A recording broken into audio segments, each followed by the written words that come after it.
Hi friends, நான் உங்க anime freak வந்துட்டேன். நாம இப்போ ஸ்குவாட் மாஸ்டர் யங்கஸ்ட் சன் வால் வீரரின் கடைக்குட்டி சிங்கம் சீசன் 3 எபிசோட் 1 பார்க்கலாம். நம்ம அனிமி ஃப்ரீக் ஃபேமிலி மெம்பர்ஸ் நிறைய பேர் ஸ்குவாட் மாஸ்டர் யங்கஸ்ட் சன் போடுங்க ப்ரோன்னு கேட்டுட்டு இருந்தீங்க.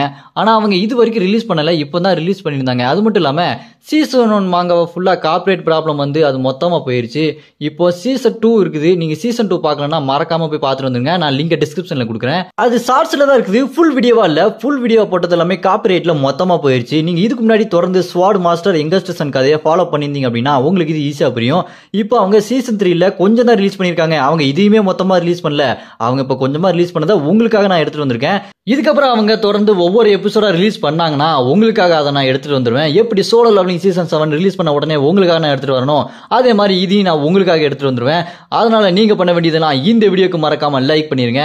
சரி வாங்க, நாம இப்போ ஸ்குவாட் மாஸ்டர் யங்கஸ்ட் சன் வால் வீரரின் கடைக்குட்டி சிங்கம் சீசன் 3 எபிசோட் 1 பார்க்கலாம். அதுக்கு முன்னாடி சீசன் 2 கடைசியில என்ன நடந்தது அப்படின்றத ஒரு சின்ன ரீகேப் மாதிரி பார்த்தலாமா? பேங்கலா ஹோலி கிங்டம் அப்படின்ற இடத்துல ஜிப்பிள் குடும்பமும் கென்சல் குரூப்பும் அட்ராசிட்டி பண்ணிட்டு இருந்திருக்கானுங்க. அந்த ஜிப்பிள் குடும்பத்தை சேர்ந்தவங்க தான் ஓவரா பண்ணிட்டானுங்க. என்ன பண்ணிருக்கானுங்க, நிறைய மனுஷங்களை பிடிச்சி இதுக்கு முன்னாடி ஜாம்பி மாதிரி பெரிய மிருகமா மாத்தினாங்க பாத்தீங்களா? அந்த மாதிரி எல்லாத்தையுமே மாத்தி நிறைய பேரை கொடுமைப்படுத்திட்டு இருந்திருக்கானுங்க. அது மட்டும் இல்லாம அந்த நாட்டு ராஜாவே கடத்திட்டு அதுக்கு பதிலா வேற ஒருத்தனை உருவத்தை மாத்தி அந்த இடத்துல வச்சிருக்காங்க. அதை பத்தி தெரிஞ்ச ராஜாவோட பொண்ணு இளவரசிய ரூம்ல வச்சு அடைச்சு கொடுமைப்படுத்திட்டு இருக்க நம்ம ஹீரோ ஜின்னு முராக்கனு போய் காப்பாத்திருப்பாங்க. அவங்க காப்பாத்தினதுக்கு அப்புறம் அந்த இளவரசி எங்க அப்பாவோட ஃப்ரெண்டு தான் அதுக்கெல்லாம் காரணமா இருப்பான்னு சொல்ல அங்க போய் அவங்க அப்பாவோட ஃப்ரெண்டை பார்த்தா அவங்க அப்பாவோட ஃப்ரெண்டு நல்லவனா இருக்கான். அதுல ஒரு ட்விஸ்ட் வைக்க அப்புறம் இவங்க எல்லாருமே சேர்ந்து ஒரு பிளான் பண்றாங்க. அப்படி கட் பண்ணா அந்த நாட்டுல ஒரு பெரிய விழா மாதிரி நடக்குது. அங்க மத்தியில பார்த்தா ராஜா நிக்கிறான். அந்த ராஜா போலி ராஜா. பக்கத்துல இளவரசி நின்றுட்டு இருக்க. சுத்தி மக்கள் நிறைய பேர் இருப்பாங்க. ஆனா மக்கள் யாருக்குமே தெரியாது இவன் ஒரு போலி ராஜா அப்படின்னு, இவன் ஒரு உண்மையான ராஜா அப்படின்னு தான் நினைச்சிட்டு இருக்காங்க. ஏன்னா ஜிப்பிள் இப்படி பண்ணது யாருக்குமே தெரியாது.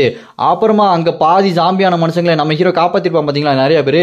அவனுக்கு அங்க ஓடி வந்து அந்த ராஜா கிட்ட, ராஜா ராஜா இங்க பாருங்க ராஜா, எங்களை எப்படி மாத்திருக்காங்கன்னு பாருங்க. இதுக்கெல்லாம் காரணம் உங்களோட ஃப்ரெண்டு தான். அவன் அந்த ஜிப்பிள் குடும்பத்து கூட அந்த கென்சல் குரூப் கூட சேர்ந்து இந்த மாதிரி எங்களை பண்ணிட்டாங்க ராஜா அப்படின்னு சொல்லிட்டு அவங்க சொல்லிட்டு இருக்க. அதை கேட்டுட்டு அந்த ஃப்ரெண்ட் இருக்கான் பாத்தீங்களா, அவன் டேய் என்ன தைரியம் இருந்தா என்னைய சொல்லுவீங்களாடா அப்படின்னு சொல்லிட்டு வாள் எடுத்து நீட்ட. அதோட போன சீசன் முடிஞ்சிருக்கும். வாங்க நாம இந்த சீசன் 3 எபிசோட் 1ல என்ன நடக்குதுன்னு பார்க்கலாம். இந்த எபிசோட் 1 ஸ்டார்டிங்ல அந்த ராஜாவோட ஃப்ரெண்டு ஸ்வாட் எடுத்து நீட்டி பாதி மாஸ்டரா மாறின அந்த மனுஷங்களை பார்த்துட்டு, உங்களுக்கு என்ன தைரியம் தான் இப்படி பேசுவீங்க, என்னைய குறை சொல்றீங்களா, இனி ஒரு வார்த்தை பேசுனீங்க உங்க தலையை வெட்டி வீசிடுவேண்டா அப்படின்னு சொல்லிட்டு அவர் மிரட்ட. இந்த பக்கம் பார்த்தா நம்ம இளவரசி கண்ணை மூடி யோசிச்சுட்டு, இது வேறு நடிப்பு தான், கொஞ்சம் தைரியமா பேசு அப்படின்னு சொல்லிட்டு கண்ணை திறந்துட்டு, இங்க பாருங்க உங்களுக்கு என்ன தைரியம் இருந்தா ராஜா முன்னாடி இளவரசி முன்னாடி உங்க ஸ்வாட் எடுத்து நீட்டுவீங்க, உங்க ஸ்வாட கீழே இறக்குங்க அப்படின்னு சொல்ல. அதை கேட்டு அவன் இருக்கா பாருங்க ராஜாவோட ஃப்ரெண்டு, நான் தான் இங்க கமாண்டரு, இங்க பாருங்க இளவரசி நான் என்ன பண்றேனோ அதுதான் இங்க சட்டம், நீங்க என்ன சொல்லாதீங்க என்ன செய்யணும்னு அப்படின்னு மிரட்ட. அதை கேட்டு இளவரசி, இங்க நான் தான் இளவரசி, நான் சொல்றதா சட்டம், நைட்ஸ் அவங்கள போய் பிடிங்க அப்படின்னு சொல்லிட்டு அந்த ராஜாவோட ஃப்ரெண்டை போய் பிடிக்க சொல்ல அந்த சோல்ஜர்ஸ் எல்லாருமே அந்த ராஜாவோட ஃப்ரெண்டை பிடிக்க போக அவன் கோவமா இளவரசியை பார்த்துட்டு, இளவரசி இவங்க எல்லாருமே என்னுடைய படை வீரர்கள், இவங்களை எனக்கு எதிராகவே திருப்பி விடுறீங்களா அப்படின்னு சொல்லி அவன் கோவமா பேசிட்டு இருக்க. கட் பண்ணா ஒரு சின்ன பிளாஷ்பேக். இது எல்லாமே அவங்களோட பிளான் தான். அந்த ராஜாவோட ஃப்ரெண்டு அவனோட சோல்ஜர்ஸ் கிட்ட, இங்க பாருங்க நாங்க சொல்ற மாதிரி நடந்துக்கங்க, இது எப்படியும் கொஞ்சம் கஷ்டமா தான் இருக்கும், இது வெறும் நடிப்பு தான், சும்மா நடிங்க அப்படின்னு சொல்லிட்டு சொல்லியிருப்பான். இந்த சோல்ஜர்ஸும் அதை கேட்டுட்டு இந்த ராஜாவோட ஃப்ரெண்டை அடிக்கிறதுக்காக போவாங்க பாருங்க. அப்படியே இந்த பக்கம் அந்த சோல்ஜர்ஸ் எல்லாம் அப்படியே அடிக்கிற மாதிரி நடிப்பாங்க. அந்த ராஜாவோட ஃப்ரெண்டுக்கும் இவங்களுக்கும் பயங்கரமா சண்டை போயிட்டு இருக்கு. அதை பார்த்து மக்கள் உண்மை நினைச்சு ஐயோ ஐயோ சொல்லிட்டு அலறி அடிச்சுட்டு இருப்பாங்க. இந்த பக்கம் அந்த பாதி மான்ஸ்டரா மாறினாங்க பாத்தீங்களா, அவங்க ராஜா ராஜா எங்களை எப்படியாச்சும் காப்பாத்துக்க அப்படின்னு சொல்லிட்டு ராஜா கிட்ட கேட்டுட்டு இருப்பாங்களா.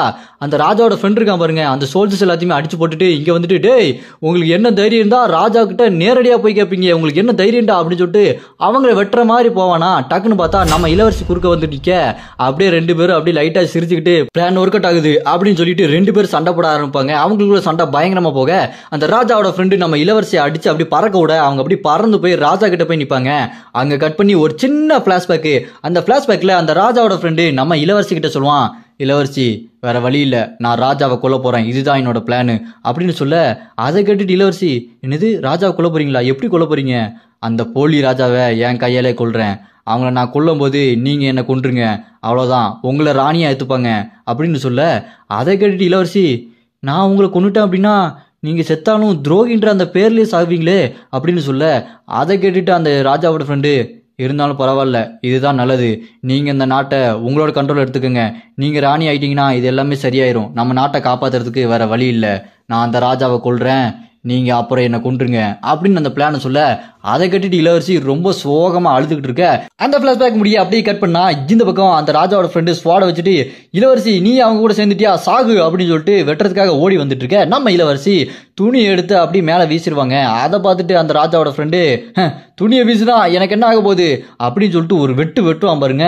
பார்த்தா அங்க வெட்டினது யார, அந்த போலி ராஜாவங்க. போலி ராஜா கழுத்தை சதக்குன்னு ஒரு வெட்டி அவனை போட்டு தள்ளிடுவான். இதுதாங்க அவங்க பிளானு. துணியை போடுற மாதிரி இளவரசி போட்ட உடனே தெரியாம வெட்டுற மாதிரி அந்த போலி ராஜா வெட்டி கொள்றது. அதே மாதிரி கரெக்டா அந்த ராஜாவோட ஃப்ரெண்டு அந்த போலி ராஜாவை போட்டு தள்ளிடுறான். அந்த போலி ராஜாவை போட்டு தள்ளதுக்கு அப்புறம் அந்த ராஜாவோட ஃப்ரெண்டு, இந்த நாட்டுல போலி ராஜாவை கொண்டு வச்சதுக்கு இதுதான்டா உனக்கு தண்டனை, இதை நீ அனுபவிச்சே ஆகணும் அப்படின்னு சொல்லிட்டு பேசிட்டு இருக்கும்போது அடுத்ததா என்ன செய்யணும், நம்ம இளவரசி அந்த ராஜாவோட ஃப்ரெண்டை கொண்டாகணும். நம்ம இளவரசி அப்படி அப்பா அப்படின்னு சொல்லிட்டு கத்திட்டு இங்க ராஜாவோட ஃப்ரெண்டை வெட்டுறதுக்காக வர, அந்த ராஜாவோட ஃப்ரெண்ட் இருக்கான் பார்த்தீங்களா, அவன் சிரிச்சுக்கிட்டே, பரவாயில்ல வெட்டு, தயங்காத, என்னை கொன்று, இது நல்லதுக்கு தான், நீ அடுத்து ராணி ஆகணும் அப்படின்னு சொல்லிட்டு இருக்க. அவங்க அப்படியே கதறி அழுதுட்டு சரி அப்படின்னு சொல்லிட்டு ஓங்கி ஒரு வெட்ட அவ்வளோதான், அந்த ராஜாவோட ஃப்ரெண்டு செத்து போயிடுவான். அவன் தியாகம் பண்ணிடுவான் அவன் உயிரை. அவன் செத்து போனதுக்கப்புறம் இந்த பக்கம் பார்த்தா பின்னாடி நிறைய சோல்ஜர்ஸ் என்ன நடக்குது இங்கே அப்படின்னு சொல்லிட்டு வேற ஒரு இடத்துல இருந்து வந்துட்டு இருப்பானுங்க. இங்கே பார்த்தா நம்ம இளவரசி செத்து போன அந்த போலி ராஜாவை அப்பா அப்படின்னு சொல்லிட்டு உட்காந்து அழுதுட்டு இருப்பாங்க. இங்கே பார்த்தா நம்ம முராக்கன் இருக்கான் பாருங்க, ஜின்னு தம்பி ஏதோ ஒரு பிரச்சனையாக போகுதுடா, வாடா உள்ள போய் பார்க்கலாம் அப்படின்னு சொல்ல, நம்ம ஹீரோ இரு முராக்கன் இரு பார்க்கலாம் அப்படின்னு சொல்லிட்டு நிப்பாட்டி வச்சுட்டு இருப்பான். அப்புறம் அந்த சோல்ஜர்ஸ் எல்லாம் நம்ம இளவரசியை பிடிச்சிட்டு போய் அரெஸ்ட் பண்ணுவாங்க அப்படின்னு பார்த்தா அவங்க இளவரசிக்கு சப்போர்ட் தான் பண்றாங்க. நம்ம இளவரசி பண்ணது ரைட் தான், அவங்களுக்கு வேற வழி இல்லை, இதுக்கப்புறம் அவங்க தான் ராணி, இந்த நாடே அவங்களுக்கு தான் சொந்தம், நாங்க எல்லாருமே அவங்களுக்கு சப்போர்ட் பண்றோம் அப்படின்னு சொல்லிட்டு போய் சப்போர்ட் பண்ணிட்டு இருக்க. அவங்க போட்ட பிளான் கரெக்டா சக்சஸ் ஆயிடுச்சு. நம்ம இளவரசி தான் அடுத்து ராணியாக போறாங்க. அங்க இருக்க மக்கள் எல்லாருமே நம்ம இளவரசிக்கு சப்போர்ட் பண்ண பார்த்தா அந்த நாட்டோட கடவுள் அவங்களுக்கு ஆசீர்வாதம் பண்ற மாதிரி அங்க அந்த கடவுள் சக்தி அவங்க கிட்ட வெளிச்சமா வர எல்லாருமே அந்த கடவுளை கும்பிட்டு இருக்காங்க. நம்ம இளவரசி ராணியா மாறுறாங்க. அவங்க கிட்ட அந்த கடவுளோட சக்தி அப்படி மின்னும் பாருங்க. அந்த வெளிச்சத்துல அந்த நாடே ரொம்ப பிரகாசமா இருக்கும். கட் பண்ண நம்ம இளவரசி அந்த நாட்டுக்கே ராணியா மாறிடுறாங்க. அவங்க ராணி ஆனதுக்கு அப்புறம் அங்க இருந்து அந்த ஜிப்புல் குடும்பத்தை சேர்ந்தவங்க, மந்திரவாதி, வேலை பார்த்தவங்க எல்லாத்தையுமே அரெஸ்ட் பண்ணி உள்ள போட, அப்புறமா மக்கள் எல்லாத்தையுமே கூட்டி வச்சுட்டு நம்ம ராணி இங்க பாருங்க, நம்ம ராஜ்யத்தை காப்பாத்தினவங்க யாரு, அவங்களோட பேர் என்னன்னு இன்னும் தெரிய வரல, அது மட்டும் இல்லாம இந்த ஜிப்புல் மந்திரவாதிங்க அவங்க வேலை ஆட்கள் எல்லாத்தையுமே அரெஸ்ட் பண்ணி வச்சிருக்கேன். அந்த ஜிப்புல் குடும்பம் நம்மளுக்கு பதில் சொல்லி ஆகணும், அது வரைக்கும் எல்லாருமே இங்கே தான் இருப்பாங்க, இதுவே என் கட்டளையே சாசனம் அப்படின்னு சொல்லிட்டு நம்ம ராணி சும்மா கெத்தா சொல்லுவாங்க.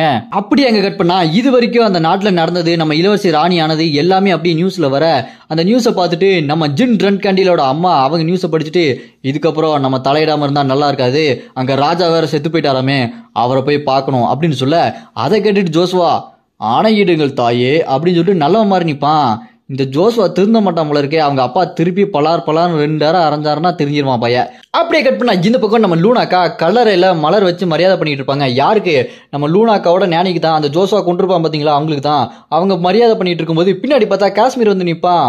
லூனா இளவரசி அவர்களே, நான் தான் காஷ்மீர், உங்க தம்பி கூட தான் இருக்கேன், இவங்க 2 பேர் தான் அந்த ஞானி வளர்த்த அசாசியன், கொலகார பயிலுக, பார்க்க தான் அப்படி இருப்பானுங்க, பயங்கரமான ஆளுங்க, இவங்க மரியாதை பண்ணணும்னு வந்திருக்காங்க அப்படின்னு சொல்ல, அதை பார்த்துட்டு லூனாக்கா, ஓஹோ இவங்க தானே அவங்க 2 பேரும், சரி இவங்க வருவாங்க நான் எதிர்பார்த்தேன், சரி வாங்க போய் அவங்களுக்கு மரியாதை பண்ணிட்டு வாங்க அப்படின்னு சொல்ல, இங்க பெரிசு இருக்கா பாருங்க, அவ அழுதுகிட்டே போய் கடலில் உட்காந்துட்டு ஓடும் ஒப்பாரியப்பா அம்மா அப்படின்னு சொல்லிட்டு அவ கதறி அழுதுட்டு இருப்பா. இந்த பக்கம் அந்த குஞ்சன் போகாம அங்கேயே நின்றுட்டு இருக்க. அவனை பார்த்துட்டு லூனாக்கா, ஏன் நீ போகாம இங்கே நிக்கிற, என்கிட்ட ஏதாவது சொல்லணுமா அப்படின்னு கேட்க, அதுக்கு அந்த குஞ்சன் சொல்லுவான், அவங்க எனக்கு உண்மையான தாயா இல்லைனாலும் அவங்களோட ஒரு நல்ல தாய் எனக்கு கிடையாது, அவங்க உங்களை அவங்களோட குழந்தை மாதிரி தான் வளர்த்தாங்க, அவங்க ரொம்ப அன்பானவங்க அப்படி சொல்லிட்டு இருப்பானா.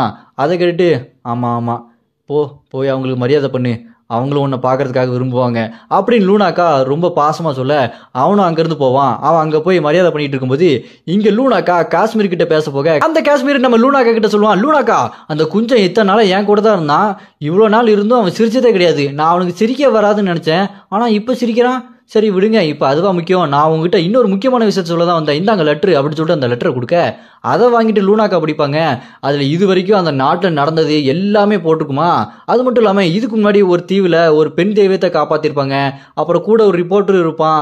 நம்ம ஹீரோ அந்த ஜிப்பிள் குடும்பத்தை சேர்ந்தவனு கொண்டிருப்பாங்க பார்த்தீங்களா. அங்கேருந்து அந்த 2 பேர் இங்கே நம்ம லூனாக்கா கிட்ட வேலை பார்த்துட்டு இருப்பாங்கல்ல, அவங்க தான் அந்த நியூஸ் எல்லாத்தையுமே எழுதி வெளியே விட்டுருக்காங்க. அதையும் நம்ம லூனாக்கா தெரிஞ்சுக்கிட்டு, ஓ அப்படியா அந்த நாட்டில் இவ்வளோ விஷயம் நடந்திருக்குதா, அப்படின்னா இது பண்ணிதான் ஆகணும் அப்படின்னு சொல்லிட்டு இவங்க ஒரு பிளான் போடுறாங்க தனியா. இவங்க அப்படி பிளான் போட்டுட்டு இருக்க கட் பண்ணா இந்த பக்கம் அந்த ஜிப்பிளோட ராஜா ஒருத்தர் இருப்பான் பாத்தீங்களா, கெல்லியா இருக்கு.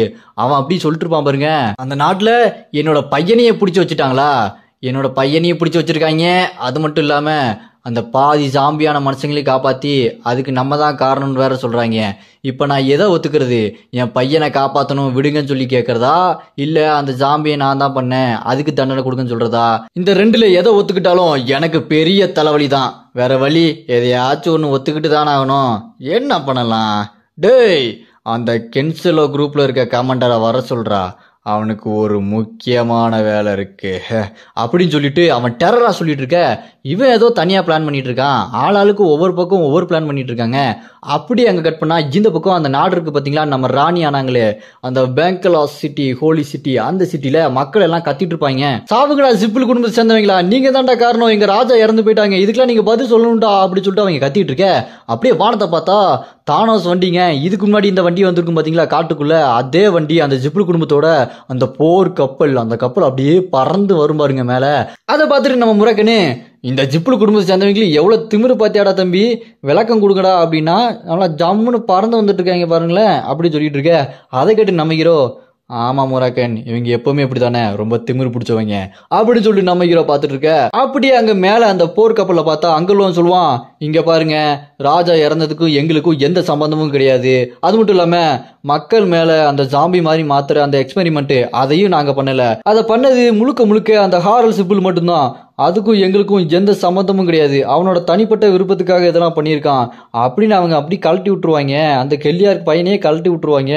அதை பார்த்துட்டு நம்ம ஹீரோ, டேய் என்னடா பண்றீங்க, இப்படி பண்ணிட்டீங்க, உங்க பையனை காப்பாத்துவீங்கன்னு நினைச்சா அவனை அப்படியே பலி கொடுத்துட்டு நீங்க இங்க அப்படியே டேரா போட்டு இந்த நாட்டை மறுபடியும் உங்க கையில அப்படியே பிடிச்சிக்கலாம்னு நினைக்கிறீங்களா, அதுக்கு நான் விட மாட்டேன்டா அப்படின்னு சொல்லிட்டு நம்ம ஹீரோ யோசிச்சுட்டு இருக்க.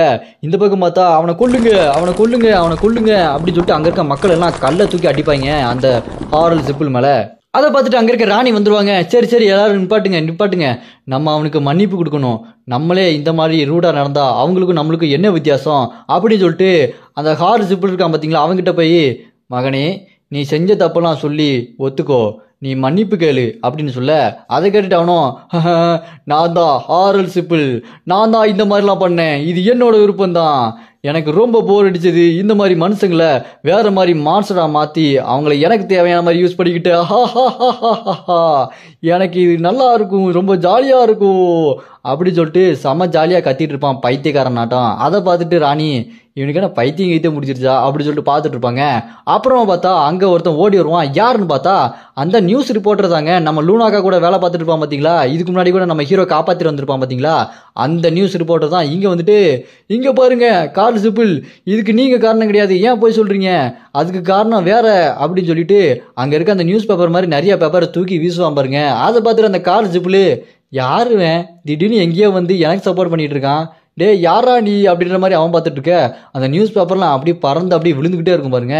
அப்ப நம்ம ஹீரோ சும்மா கெத்தா நின்றுட்டு யோசிச்சுட்டு இருப்பாரு, நான் அவ்வளவு சீக்கிரம் இந்த ஜிப்பிள் குடும்பத்தை தப்பிக்க விட்டுற மாட்டேன், இனிமே தான்டா என்னோட ஆட்டத்தை நீங்க பார்க்க போறீங்க அப்படின்னு சொல்லிட்டு நம்ம ஹீரோ சும்மா வேற லெவல்ல மாசா நிப்பார் பாருங்க. இதுக்கப்புறம் நம்ம ஹீரோ என்ன பண்ண போறான்றது அடுத்தடுத்த எபிசோட்ல தான் தெரியும். யாருக்கெல்லாம் அடுத்த எபிசோட் வேணும்னு நினைக்கிறீங்களோ கமெண்ட்ல அரைஸ் அப்படின்னு கமெண்ட் பண்ணுங்க. மறக்காம இந்த வீடியோக்கு லைக் பண்ணிருங்க.